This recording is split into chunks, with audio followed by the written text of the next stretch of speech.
Hello, all.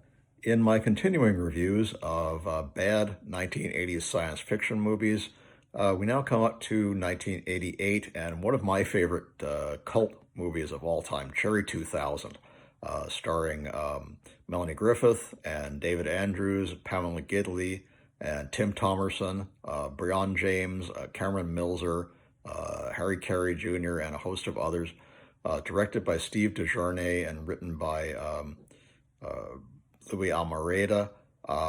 It was released by Orion Pictures, and it's a crazy, wacky, post-apocalyptic quasi-comedy. I don't know that it was necessarily made as a comedy, but there are a lot of funny elements in it, and some great performances, particularly by Melanie Griffith and Tim Thomerson. Um, it tells the story of a guy named Sam Treadwell who lives in the future. It's supposedly 2017, and society has gone through an economic collapse. And due to this collapse, there are areas that are ruled by law, and there are other lawless areas. And in the areas that are ruled by law, they go through and try to sort and sort of recycle old technology. And that's what Sam does for a living, which is kind of dull. And he and his friend go out to a bar where they're trying to hook up with girls. Well, things have become so complicated in this future that you have to actually sign a contract to take a girl home, and they have like their own lawyers there to enforce things like they don't want to have a morning after, or you know various sex acts have to be agreed upon. And Sam is totally not into this, so he leaves and he goes back home to his companion Cherry 2000, who's a robot played by Pamela Gidley, and they're making love after having had a dinner, and the dishwasher backs up, and the water causes her to short circuit, and he goes to a robot repairman, and he says, "I'm sorry, Sam, I saved her memory chip for you, but they don't make Cherry 2000s anymore." This was back in the days when Detroit cared about things, and uh, but I understand, or I've heard, that there are a whole bunch of them out in Zone 7. Well, Zone 7 is a forbidden area where dangerous gangs rule and there's no rule of law. So, in order to get a new Cherry, he has to hire what's called a tracker, who are people who are willing to go into these areas for a price. He finds a tracker just called E. Johnson. That turns out to be Ellen Johnson, played by Melanie Griffith, and he hires her to go in and find him a new robot. Um, she's kind of reluctant at first, but and he's almost swindled by a couple of people. A very funny scene where he goes. It's kind of parodying the Mos Eisley Cantina scene in Star Wars. He goes into kind of a rough and tumble bar, and he tells people he's looking for a tracker, and then he orders a beer, and they ask him where's he from. He says Anaheim. They just start laughing. And, Anaheim. And one of the guys, he says, "I'll have beer and a cruller." And the waitress, who was played by Jennifer Balgovan, who was in Repo Man, um, comes up and says, "Here's your donut, Anaheim." I just thought that was really funny. Um, anyway, and he's almost ripped off. This guy claims to be this legendary character, Six Fingered Jake, who's played by Ben Johnson in the movie. But this guy's played by Brion James, and he's actually a guy named Stacy, who's a rip-off artist, and he's gonna take his money and leave him there. And he's rescued by E. Johnson, who knows he's not Six Finger Jake, because Six Finger Jake is, of course, her mentor, and she knows who he really is. Uh, Everybody thinks he's dead. That's another kind of a Escape from New York thing. Oh, isn't he dead? And they only say it a couple of times though. Anyway, getting back to the story, he and break through a barrier, and she in her souped-up 1965 Mustang, which has like a rocket engine in it, and is armored and is very cool. Um, Looks kind of like the Batmobile inside, which is really really neat. And they go into Zone 7, and there's something funny. This is a joke that only people who lived in California in the 1980s would get. When they're trying to get to this place, Zone 7, E. Johnson picks up a book. It's the Thomas's Guide to Zone 7. I died when I saw that. Thomas's Guides were before there was any GPS or, Waze or things like that. You had to use a map. Well, these map books were put up by Thomas Brothers, I think, and they were called the Thomas's Guides. And there was like Thomas's Guide to Los Angeles, Thomas's Guide to San Diego, Thomas's Guide to San Francisco, etc. I believe they were only in California. They may have been in other states, but I had the one for Los Angeles. So when I saw that, I just cracked up. Um, a lot of little in jokes like that pop up in the movie. So they get to Zone 7 and they're waylaid almost by these bandits, but E. Johnson has a lot of guns in his car and she manages to kill the people who are trying to waylay them.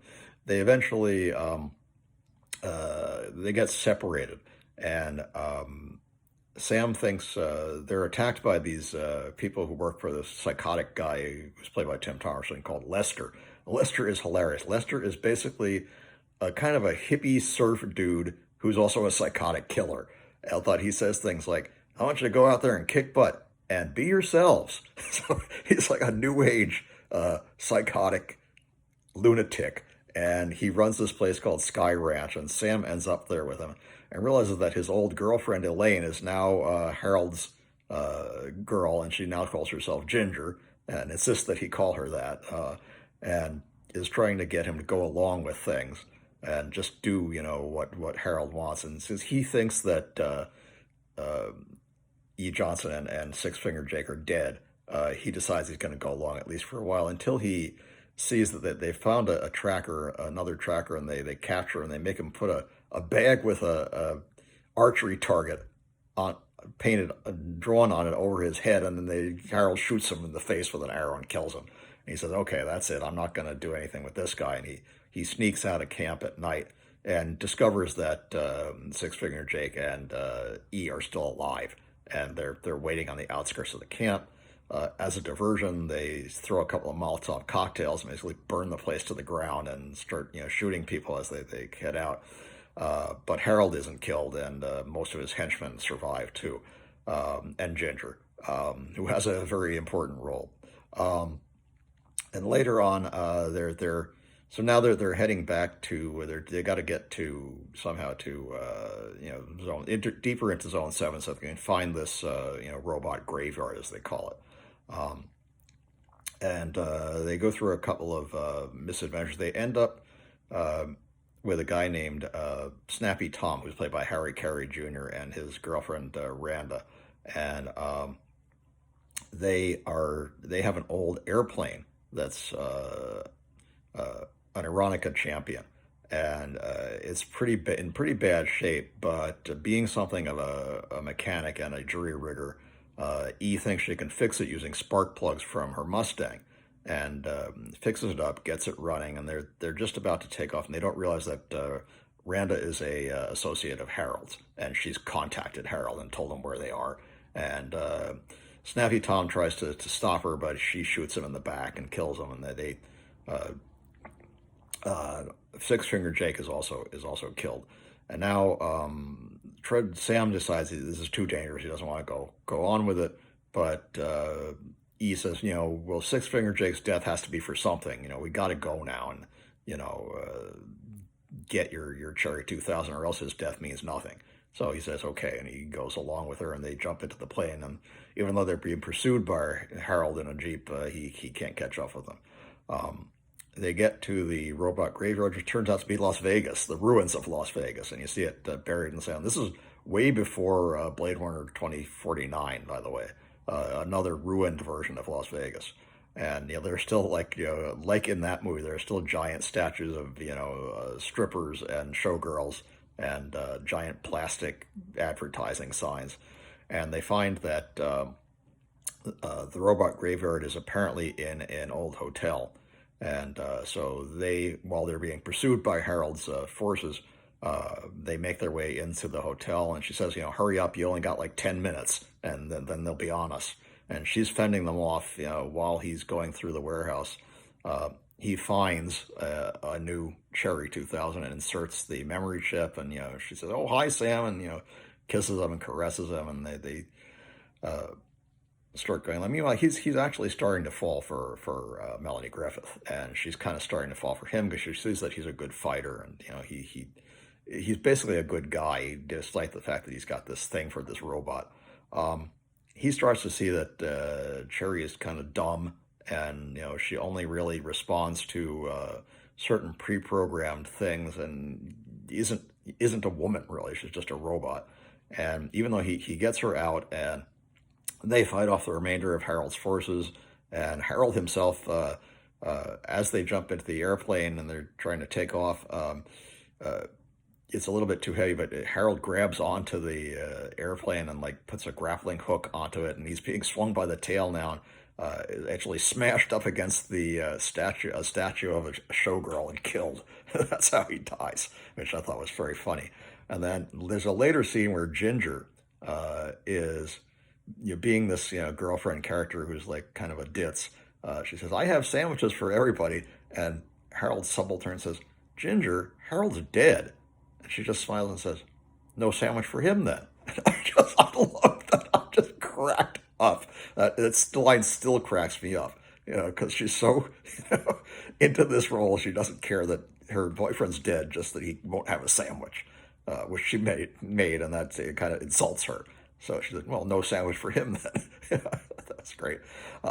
Meanwhile, Sam, the plane is too heavy with the three of them to escape from Zone 7 and make it back to Anaheim. So Sam tells Cherry, "Cherry, you want to go get me a Pepsi? And this is the middle of the desert." And she says, "A Pepsi? Okay." And he just wanders off into the desert, and then he and E fly off into the sunset, and the last thing you see is them kissing. Great film, really funny, terrific soundtrack, lots of little gags in there, which again, probably some of you who didn't live in LA or the LA area probably won't get, but there's a lot of funny things in there, and I highly recommend it.